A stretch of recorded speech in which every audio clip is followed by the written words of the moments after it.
আল্লাহ ওনাদের সঙ্গে উঠা বসার বরকত হলে যে এক লোক সে ঠেলা গাড়ি চালায় অথবা রিক্সা চালায় না, অথবা এই সদরঘাটে কুলি মানুষে বস্তা টানে হালালি উপার্জন করে, কিন্তু তার সম্মানজনক জীবনের মূল্যায়ন তো করবেন মহান রব্বুল আলামিন। দুনিয়ার কোন রাজা বাদশার দুয়ারে গিয়ে যদি বলে যে স্যার মন চাচ্ছিল কয়টা পোলাও খাবো, তো তারে কে ঠিকানা দিবে? হবে কি এমনটা?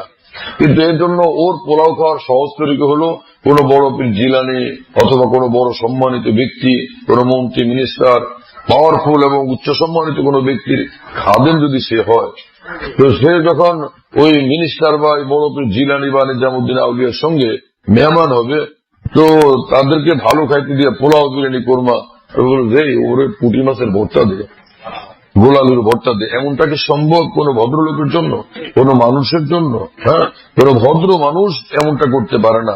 তাহলে মহান রব্বুল আলামিন তার আউলিয়াদের সঙ্গে সম্পর্কওয়ালাদেরকে বলবেন যে তোরা জাহান্নামে যা, আমার উলিতে জান্নাতে যাবে। শুনতেছেন ভাইরা? এজন্যই হাদিসে কুদসিতে রব্বুল আলামিন নিজেই ঘোষণা দিয়ে দিয়েছেন আমাদেরকে, হুমুল কওমু লা ইয়াসরা বিহিম জালিসুহুম, আমার বিশিষ্ট আউলিয়ারা এমন স্পেশাল মর্যাদাওয়ালা আমার নিকটে যে তাদের সঙ্গে উঠা বসাকারীরা কেউ হতভাগা থাকবে না। ইবনে হাজার আসকালানী রাহমাতুল্লাহ আলাইহি বুখারী শরীফের ব্যাখ্যা গ্রন্থ আরবি ভাষায় যে বিখ্যাত ব্যাখ্যা গ্রন্থ ফাতুল বারীতে বলছেন যে এই হাদিসের ব্যাখ্যা, ইন্না জালিসাহুম ইয়ানদারজু মাহুম ফি জামি মা ইয়াতাফাজ্জালুল্লাহু বিহি আলাইহিম ইকরামান লাহুম। ওই আউলিয়াদের সঙ্গে যারা উঠা বসাকারী, সে আউলিয়াদেরই সম্মানার্থে যে তাদের সঙ্গী সাথীদেরকেও আল্লাহ পাক ওই সকল নেয়ামত, অনুগ্রহ এবং পুরস্কারে ভূষিত করবেন যা কিছু ওই আউলিয়াদেরকে তিনি দান করবেন। কেন? এই আউলিয়াদের সম্মানার্থে যা আপনাদের সঙ্গে টঙ্গে থাকছে।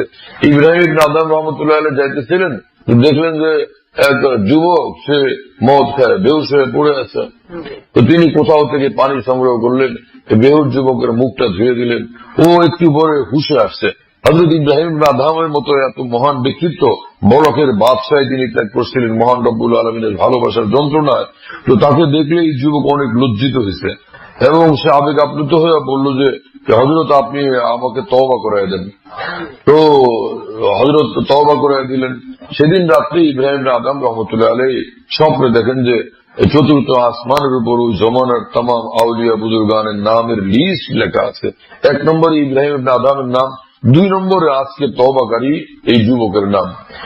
ইব্রাহিম ইবনে আদম রহমতুল্লাহ আলাইহি ভীষণ তাজ্জুব করলেন যে ইয়া আল্লাহ, কি ব্যাপার যে অনেকে মেহনত মুজাহাদার বরকতে মানুষ তো ওলি আল্লাহ হয়, তো এই লোক আজকেই তওবা করলো, মদের বোতল তো আজকে ছাড়লো, এত ঊর্ধ্বে কিভাবে উঠলো? তো তিনি আবেগে প্রশ্ন করলেন, যে আল্লাহ, এই রহস্য আমি বুঝতে অক্ষম। রব্বুল আলামিন বললেন যে হে ইব্রাহিম ইবনে আদম, আনতা ওয়াসালতা ফামাহু লিআজলি, তুমি এই মদওয়ালা মদখোর বান্দাটার মুখটা ধুয়ে দিছিল কেন? আমার খাতিরে। আমি ওর অন্তরকার জীবনটা ধুয়ে দিছি তোমার খাতিরে।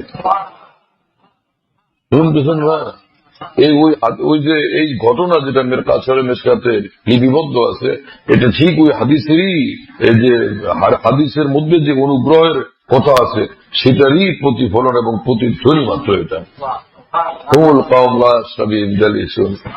আল্লাহ তাআলা আমাদেরকে তৌফিক দেন যে আমরা আল্লাহর জন্য কান্নাকাটি শুরু করি, তওবা করি, মাফ চাই, কান্নাকাটি শুরু করি, সুন্দর জীবন গড়ার জন্য দৃঢ় প্রতিজ্ঞাবদ্ধ হই, আর সাথে সাথে আউলিয়া বুজুর্গানের সঙ্গে উঠা বসা করি।